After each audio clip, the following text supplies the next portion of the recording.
Back in April, they announced a brand new Kamen Rider Black series, Kamen Rider Black Sun, a more adult-themed kind of reboot series of the original 1980s classic. Today, we finally have our first concrete details on who is playing our titular hero, the design of our brand new hero, and also his belt, and figure arts and such. So let's go ahead and dive right on into it.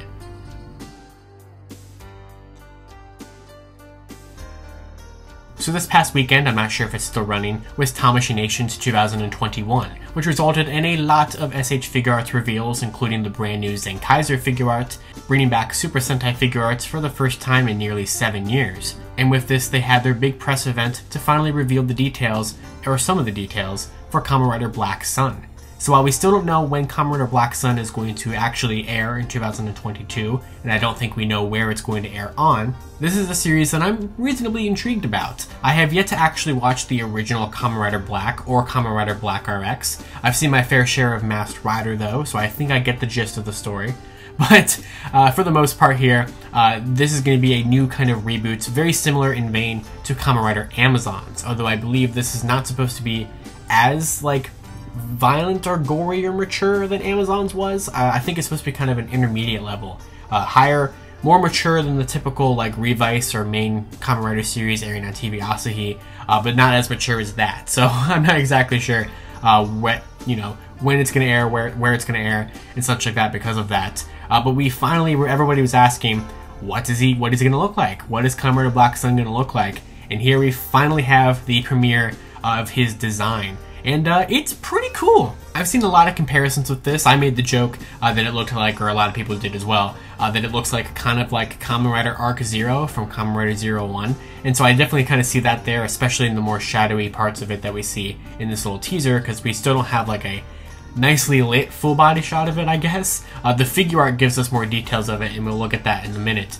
But also people are saying it looks a lot like Kamen Rider Shin or Kamen Rider J. Some people were even saying Kamen Rider Hibiki, which I definitely could see that in the chest design and such like that. But for the most part, this really works for me. I think this looks really sweet. People were also saying it kind of looks like another Rider version. If they did another Showa Riders back during Geo or something besides just Ichigo, this kind of could have been like what one of these would look like for Black or something like that. I really dig the glowing red lines all around him. It makes me think of Faiz or something like that. So that's really sweet. I like this a lot, and I can't wait to see it in action here. But of course, what's a Kamen Rider without their bike? Obviously, Kamen Rider bikes do not appear on screen as often as they used to do because of Japanese laws prohibiting custom bikes being rid around on streets and stuff like that.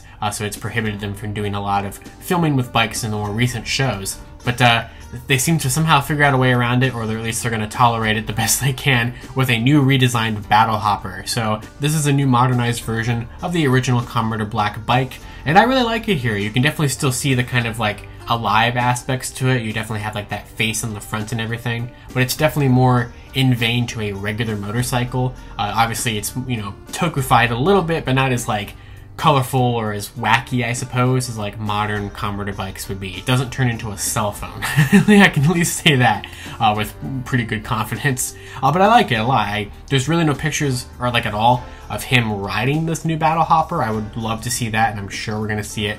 But hopefully this kind of being more in line to a regular motorcycle will allow for more street shots to be filmed by Toei in Japan. Because I would love to see that in action, since we don't really get bike action as often as we used to do because of that. And it's, I think, been sorely missed. Of course, there wouldn't be a Kamen Rider without their belt, and in kind of an interesting turn of events, I don't think it's that interesting. I sort of saw this coming, I guess. They're not going to just release a regular deluxe toy for this belt. They're jumping straight to the CSM, which is something that I kind of always thought Amazons would have done. But here for Black Sun, they're not even going to waste any time. They're going straight to the CSM release of this, which is our first time getting a look at the belt itself. Another part of this design that I think kind of looks like something from Kamen Rider Arc Zero, but I don't think that is a negative. I think this looks really cool, and what I really like about it as well is the unfinished aspect of it. It makes me kind of think, and other people were speculating, like, if they did a sequel series to Black Sun, maybe they would do an RX-based series or something that maybe would like finish the belt. But there's also a kind of a lot of RX elements to the suit already, and I feel like I'm not really sure in my mind too much of the production history behind Black and Black RX, how planned Black RX was during the making of Black, so I'm not really sure you know, if there was ever really that much setup for Black RX in the original Black series. But here, since obviously, you know, Black RX has been a thing for over 30 years as well, they can maybe if they're planning on this to be successful enough, maybe they are trying to lead to a Black RX type sequel series to Black Sun, and maybe they would do that to complete the suit and the belt, if that's even kind of the look that they're going for. But I do definitely see that here. And of course, Kamen Rider Black is going to have Shadow Moon, so the iconic, basically Kamen Rider. And while Shadow Moon is not officially designated as a Kamen Rider in a lot of merchandise and different media and such like that, this new version of him is officially designated Kamen Rider Shadow Moon. Unfortunately, we don't have any actual pictures of this new suit. It's probably going to look somewhat similar to Shadow Moon from the original series, and I can't wait to actually see pictures of it. All we have is just confirmation that the character is going to exist and an actor for it, which, speaking of actors, we should probably go ahead and talk about who has been cast for these two major roles in the series. I'm probably going to mess up the names of these actors and pronunciation, so I do sincerely apologize for that, but in the role of Kotaro Minami, the main character of Kamen Rider Black Sun, he will be played by Hideyoshi Nishijima. And in the role of Nukuhiku Ikuzuki, who is Shadow Moon, they will be played by Tomoya Nakamura. So in both of these roles, they have cast a little bit older, which is actually interesting. We haven't had like an older actor be a main Kamen Rider in a very long time. The actual actor for Kotaro here is actually 50 years old, which, if that's something by Toei to kind of, you know, be a little fun reference to Kamen Rider's general 50th anniversary, I find that to be hilarious. Maybe it is the case, or maybe they just cast him because he was the perfect guy. But apparently these are both like they're more accustomed to Japanese drama actors and such here. They're, I'm sure, popular in Japan for shows that I can't even think of. I don't know any shows that they've been in personally, but I'm sure they're going to do a great job, and I can't wait to see them in this series. The final piece of merchandise we got to see for Black Sun, it was not the final piece of merchandise for the night, but we did get to see an SH Figure Arts release for Kamen Rider Black Sun, or at least the prototype of it. So they had the prototype off on display, which gave us our first kind of main look at the whole suit. Obviously, it has no paint on it at all, so it's not completely indicative of the final suit, but at least it allows us to kind of see the more detailed designs of it and the intricate patterns and such that we don't really get to see from the teaser or promotional images just yet. So that's going to be released for anybody who wants that, which means, of course, they're starting off the most expensive merchandise that they can in SH Figure Arts, which will probably be on the level of Shinkocho Seiho releases, and Complete Selection Modification for the belt, so here we are. But that's not the only piece of merchandise that they had to show off. They actually had something to show off from the original Kamen Rider Black series, and that is the Keenstone belt for Shadow Moon. So they never actually made a toy release belt for Shadow Moon as far as I'm aware. And if you did not know about this, which I probably should have done a video on it, but I never really covered it, a couple months ago there was a crowdfunding campaign, kind of the first on Bandai in terms of like Kickstarter kind of things for toys. They actually did a Kickstarter campaign for a deluxe Henshin belt Keenstone, which is Kamen Rider Black's belt.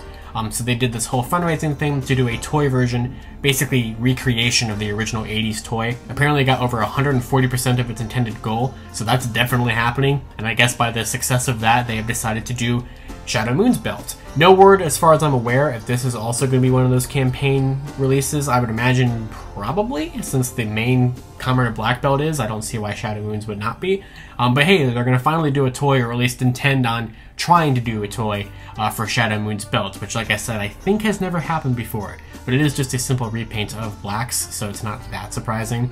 It's also not 100% confirmed or not if this CSM version of this belt for Black Sun will also be, you know, kind of doubling as the Henshin belts for Shadow Moon, for Kamen Rider Shadow Moon. I think it could be, definitely.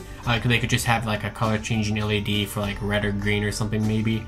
Or maybe there's some extra pieces we don't know about or whatever. We don't have like a lot of price or release date details on a lot of this yet, just kind of showing it off in the world. But still cool nonetheless. And that's all there really is to talk about for Kamen Rider Black Sun, but I would love to hear your guys' thoughts down in the comments below about Kamen Rider Black Sun. What do you think of the new designs? Are you a fan of the original Black or Black RX series? Or did you just kind of watch Masked Rider, which I know is not the best exposure to Black. I know it's not even Black, it's for Black RX for that one, but you know what I mean. Kind of the same idea. So I'd love to hear you guys have to say. I'm very stoked for this series. I will probably try to watch Black and maybe Black RX before it comes out. I know that it's a big fan favorite of the Showa era, and just Kamen Rider in general. It's a big classic, and I'm excited for this. I'm excited for Black Sun. I like what I see here. I'm not buying any of this stuff because I can't afford this figure art and I can't afford this complete selection modification, but hey, maybe if it gets like a Shoto release or something, that could be a way I could track down something to represent Black Sun in my collection. So thank you all for watching. Until next time, I'll see you all later. You can follow me on Twitter, of course, at LivingRangerKey or LightningFigPR. Tokusatsu forever.